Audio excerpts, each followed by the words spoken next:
Ellie's super smart. What? Characterization of Ellie being dumb is weird. It's a completely different show this season. And everything's fine. Season 2, I was skeptical on them not recasting Ellie and keeping Bella Ramsey as Ellie because it's supposed to take place 5 years into the future, but obviously Bella Ramsey in real life was not going to age that much in, you know, the 2 years it took between seasons, because Ellie still looks and acts like a 14-year-old from season 1, even though she's supposed to be 19. Nobody saw this coming. The internet's been set on fire after The Last of Us star Bella Ramsey seemingly went off on HBO, and it wasn't subtle.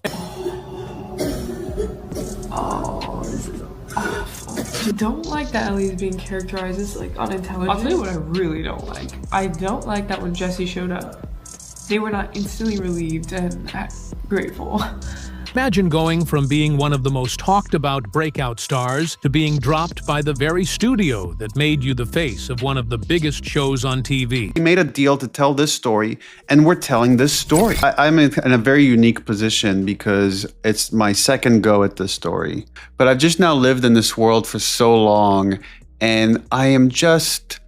That's exactly what just happened, and fans are torn apart. Bella's journey from rising star to controversial figure has taken a shocking turn, and the way she's responding, let's just say she's not holding back. You might think you know the full story, but trust me, what's happening behind the scenes is messier, deeper, and way more explosive than what's being shared in official statements. That's wild. Every time that song got played, I thought about Joel and I would cry. But because we spent the entire last episode or two just not even thinking about him too much, in my humble opinion, and I know nothing, okay, and I'm not a writer, we could have started the episode there. She didn't need to be triangulating. Ellie didn't need to be dumb.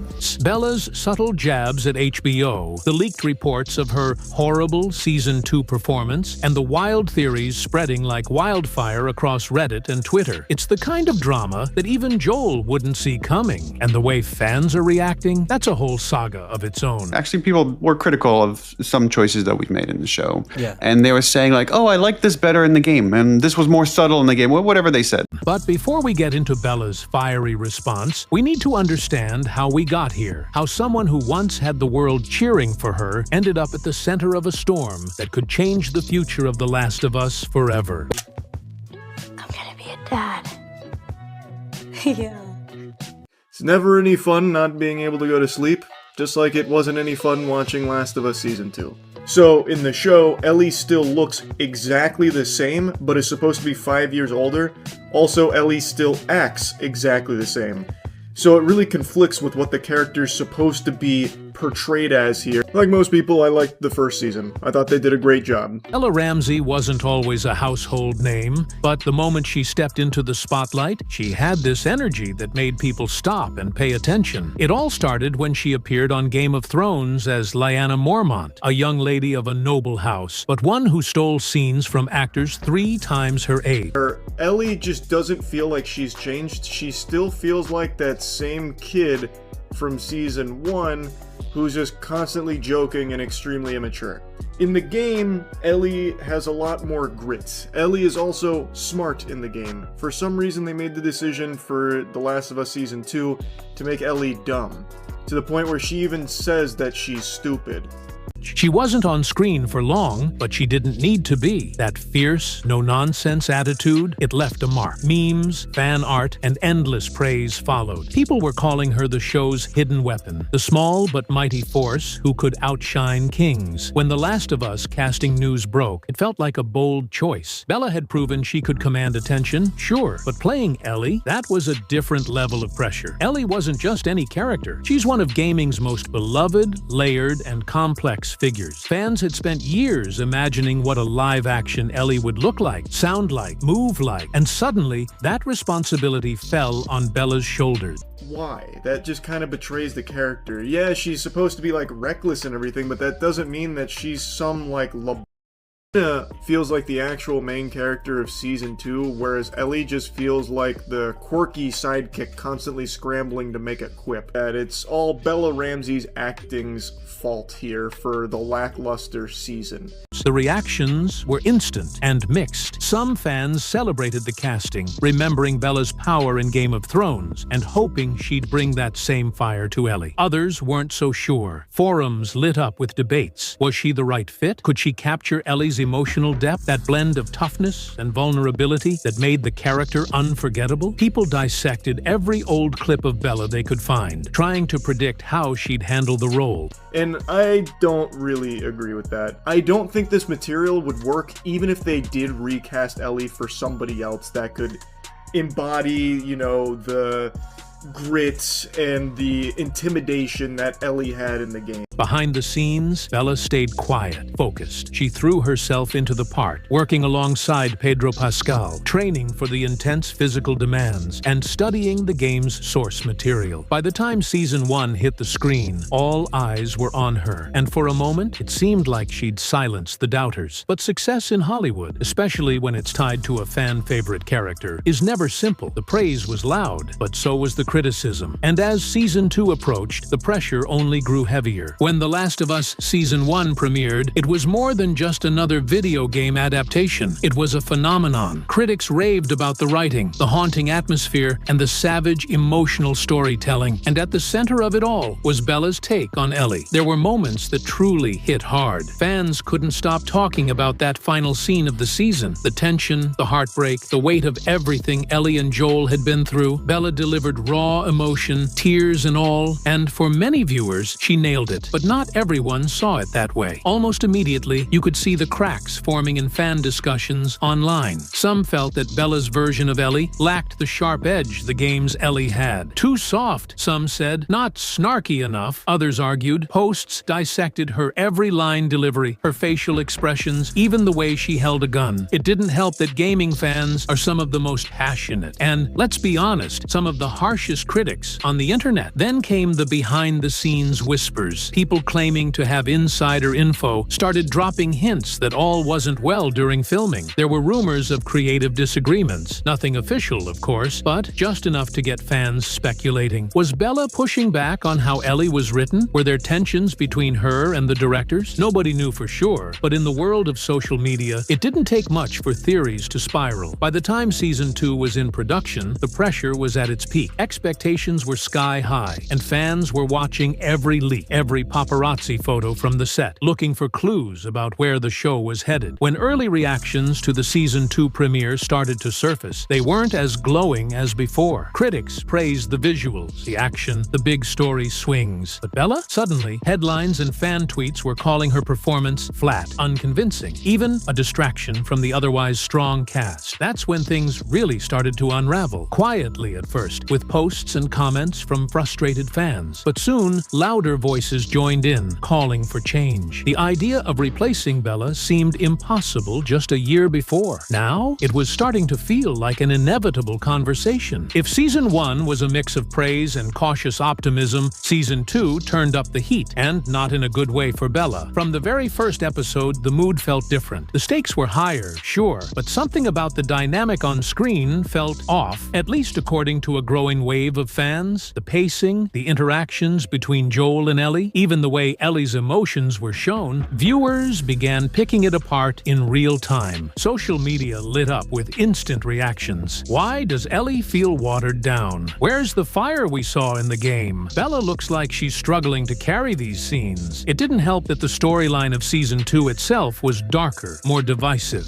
Fans were already on edge, bracing for the heartbreaking moments they knew were coming from the source material, but instead of immersing themselves in the drama, a chunk of the audience couldn't look past what they called the disconnect in Bella's portrayal. Threads popped up on Reddit breaking down specific scenes. Clips went viral on Twitter. Moments that fans claimed felt forced or flat, compared side by side with the game's performances. Then came the leaks. Anonymous sources, always a dangerous game in fandoms, claimed that behind the scenes, the mood on set had shifted. The once tight bond between Bella and key members of the creative team allegedly strained. Whispers of disagreements over how Ellie should evolve. Some insiders said Bella wanted to soften Ellie, to show more vulnerability. Others argued that directors pushed for a hardened, battle-worn version, and that clash showed up in every frame. The rumors didn't stop at creative differences. There were claims that HBO execs were quietly concerned about audience feedback, that early test screenings had sparked private conversations about the show's future direction, the kind of backroom talks that don't usually happen until after a season finishes airing. And while Bella kept it professional in public, fans noticed subtle things. The vibe of interviews changed. The once enthusiastic banter with co-stars felt strained. Comments that seemed harmless got dissected. Was Bella throwing shade? Was that a dig at the writing at HBO? The tension wasn't just in the show anymore. It was pouring into real life. And as the season rolled on, those quiet doubts started turning into louder demands. Some fans began calling for a recast. Others defended Bella fiercely, blaming the writing or direction instead. But the damage was done. The cracks in the foundation were showing. And behind closed doors, HBO was already making a decision that would set off an explosion in the fandom. The news hit like a grenade. It started as a whisper, a leak that most fans didn't want to believe. But then it got louder. Verified insiders, entertainment reporters. Suddenly, they were all saying the same thing. HBO had decided to move on from Bella Ramsey for season 3. The official line? Creative direction change. A vague, polished statement that said everything and nothing at the same time. But fans weren't buying it. They'd seen the build-up, the backlash, the debates, the uncomfortable interviews. The decision felt like the final domino falling after months of growing tension. The fallout was immediate. Within hours, social media platforms were flooded. The hashtags started trending. # Justice for Bella. # Recast Ellie. # HBO fail. Fans picked sides. Some argued that Bella was a victim of unfair criticism, that no one could ever truly live up to the impossible expectations of adapting such an iconic character. Others said it was about time, that season 2 had proven she wasn't the right fit, and that HBO was finally listening to the fans who'd been voicing concerns from the start. But beyond the fan reactions, the most shocking part came from Bella herself. She didn't stay silent. The star who had kept things respectful and measured during all the season 2 drama, she snapped. Or at least that's how it felt to anyone following her social media. It started with cryptic posts, quotes about loyalty, comments about being thrown under the bus. Bella liked tweets that shaded big studios and their treatment of young actors. Then, a post on her Instagram story sent the fandom into full meltdown. A black screen, simple white text. Funny how they build you up just to break you down. Stay tuned. Speculation exploded. Was she planning to speak out? Did she have receipts? Every post, every like, every word she shared became fuel for the fire. Some fans claimed she was hinting at legal battles. Others swore she had behind-the-scenes dirt that would expose what really happened at HBO. Meanwhile, HBO tried to move on, but it was too late to control the narrative. Industry insiders started leaking details of closed-door meetings. Allegedly, the decision to recast hadn't been unanimous. Some producers fought to keep Bella, believing the backlash was overblown. But in the end, the studio sided with the voices calling for change, hoping to protect the future of the franchise. And if HBO thought dropping Bella would calm the storm, they couldn't have been more wrong. The fan base was more divided than ever. And Bella's parting words, those cryptic, defiant posts, left everyone wondering what bombshells she might drop next. If fans thought Bella would quietly accept HBO's decision, they clearly didn't know Bella. What came next wasn't just a response, it was a digital firestorm that left both supporters and critics stunned. It started small, a cryptic tweet here, a liked comment there. But soon, Bella's posts took on a sharper edge. She shared a quote on Instagram that read, "When loyalty is one-sided, betrayal feels like clarity." No tagging, no direct call-out, but everyone knew who she meant. Fans screenshotted it within seconds, and the post went viral. Then came the Instagram Live that no one saw coming. Late at night, no big announcement. Bella just went live. And what viewers heard, that's what really set the internet ablaze. She didn't name names, but the frustration, the hurt, the defiance in her voice said it all. She talked about how certain companies use young talent for as long as they're useful, and then toss them aside when things get tough. She spoke about the impossible expectations of playing an iconic role, how no matter what she did, it felt like people were waiting for her to fail. Bella didn't stop there. She hinted at tensions during filming. You ever show up every day, give it everything you have, and still get treated like you're not enough? That's what this was. was. The chat exploded. People begged for more details, begged her to name names, but Bella kept it just vague enough to avoid burning every bridge, at least for now. The reaction was instant. Hashtags like Where Bella Speaks and Expose HBO began trending. Some fans saw her as a hero, standing up to a heartless industry. Others accused her of being unprofessional, saying she should have handled things privately. The fandom's divide deepened, but perhaps the most shocking part? Bella's final comment before she ended the live. The truth always comes out. Just wait. That one sentence sent the rumor mill into overdrive. What truth? What was she holding back? Industry insiders began chiming in, anonymously, of course. Some hinted that Bella had kept emails, messages, receipts that could paint HBO in a bad light. Others suggested she was bluffing, trying to control the narrative after being let go. Nobody knew for sure, but what was certain? Bella wasn't going quietly, and whatever her next move was, the world was watching. The fallout from Bella's reaction was immediate and savage. Social media turned into a battlefield, with fans, influencers, and even casual viewers taking sides. On one side, those who rallied behind Bella, seeing her as a symbol of how the industry chews up and spits out young actors. On the other, viewers who felt Bella's performance simply didn't meet the high bar set by the original Last of Us game, and that HBO had done what it had to do. Twitter/X was a war zone. Threads with thousands of replies argued over every detail. Supporters flooded timelines with clips highlighting Bella's best moments, her emotional breakdowns, her quieter scenes, the subtle ways she tried to capture Ellie's pain. They started petitions demanding HBO reverse the decision, or at least publicly address the controversy. Memes spread, some praising Bella as a real-life Ellie fighting the system, others roasting the whole situation with dark humor about HBO's casting roulette. Meanwhile, those on the opposing side dug in. They shared comparison videos, side-by-sides of Bella's scenes next to the game's Ellie. Harsh captions like, "This is what we deserved versus what we got," spread like wildfire. Popular YouTubers and streamers weighed in, some calling the recast overdue, others slamming HBO for caving to bad feedback. And then there were the conspiracy theories, because of course there were. Some fans claimed the whole thing was a PR stunt, a setup for a shocking Season 3 twist. Others believed there was more to the story, maybe personal drama behind the scenes, maybe contract disputes, maybe something HBO was desperately trying to keep hidden. Reddit became ground zero for speculation. Every tiny detail was analyzed. Why had Bella unfollowed certain HBO accounts? Was that post about betrayal aimed at a specific producer? Why had one of the show's writers liked a tweet shading Bella? Theories piled up, and the drama only grew. And in the middle of it all, HBO tried to move forward. They released a polished, soulless statement about respecting Bella's contributions and looking ahead to a new chapter. But fans weren't having it. The damage was done. The fandom was fractured, and the decision that was supposed to calm the storm had only made it stronger. Viewers, who had once been united in their love for The Last of Us, were now caught in a bitter, messy feud, one that threatened to overshadow everything the show had built so far. And as Season 3 inched closer, one question remained on everyone's mind. Could The Last of Us survive this level of chaos? As the dust from Bella's exit settled, or rather, as it refused to settle, attention shifted to the next big question. Who would step into Ellie's battered, dirt-stained shoes? The rumors started before HBO even announced anything official. Fan casts flooded social media. Some pushed for a return to the game's roots, begging HBO to find an actress who looked and sounded closer to the original Ellie. Names flew around, from rising stars of indie films to major A-listers who'd never touched a TV role but had the look. There was talk of HBO wanting to rebuild trust with fans, aiming for someone who could win over both the hardcore gamers and casual viewers. The name that popped up the most? An up-and-coming actress who'd recently gone viral for a gritty indie drama. Someone praised for balancing raw vulnerability with sharp toughness. The fan art came fast. Edits of her face blended with Ellie's iconic scars and expressions. But here's the twist. Insiders hinted HBO was considering a left-field choice. Someone older. Someone who could bring a darker, more mature edge as the story entered its dirtiest chapter. This only fanned the flames. Fans argued whether HBO should stick to Ellie's age from the source material or take creative license. Some said an older Ellie made sense, given the timeline jump between seasons 2 and 3. Others swore that changing changing Ellie's age would betray everything the character stood for. And while the casting chaos dominated headlines, another layer of drama unfolded. How would HBO handle Bella's departure within the story? Would they address it at all, or hope the audience moved on? Would they tweak the plot, or risk confusing viewers with a sudden new face in such a beloved role? Theories exploded. Maybe HBO would frame it as a time jump. Maybe they'd pull a meta move, acknowledging the change in universe somehow. Behind the scenes, leaks hinted that HBO was scrambling. Meetings, focus groups, marketing strategy sessions, all designed to figure out how to sell Season 3 without alienating half the fan base. They knew one thing for sure. Season 3 wasn't just another season anymore. It was a make-or-break moment for the franchise. And no matter who wore Ellie's boots next, they'd be stepping into the most pressure-filled role on television. In the end, the Bella Ramsey saga became more than just a casting controversy. It became a mirror, reflecting the intense, often savage world of modern fandoms and the entertainment industry. What started as excitement over adapting a beloved game turned into a battleground of expectations, criticism, and corporate decisions. Bella's journey, from fan favorite to lightning rod for controversy, shows just how high the stakes are when it comes to bringing iconic characters to life. Every facial expression, every line delivery, every offhand comment in an interview, all of it gets dissected, debated, and weaponized. And for young actors like Bella, the pressure can be crushing. But beyond the personal fallout, the bigger question looms: what does this mean for the future of The Last of Us? The show was once untouchable, praised for its emotional storytelling and faithful adaptation. Now, it's at the center of a storm that threatens to overshadow the very story it's trying to tell. Fans are divided, trust is fractured, and HBO is walking a tightrope, trying to win back goodwill without making more missteps. And maybe that's the most shocking part of all. This wasn't just about a performance. It wasn't just about one actor or one role. It became about control. Who gets to shape a story? The creators? The actors? Or the fans who love it? Sometimes a little too much? One thing's for sure. Season 3 will either be the comeback that unites the fandom again, or the final blow that sends it crumbling. And as for Bella, her final words still echo. The truth always comes out, whatever truth she meant. It's clear this story is far from over. So as we wait for Season 3, one question remains. When a franchise as massive as The Last of Us faces this kind of chaos, is there any way back? Or has this saga changed everything forever?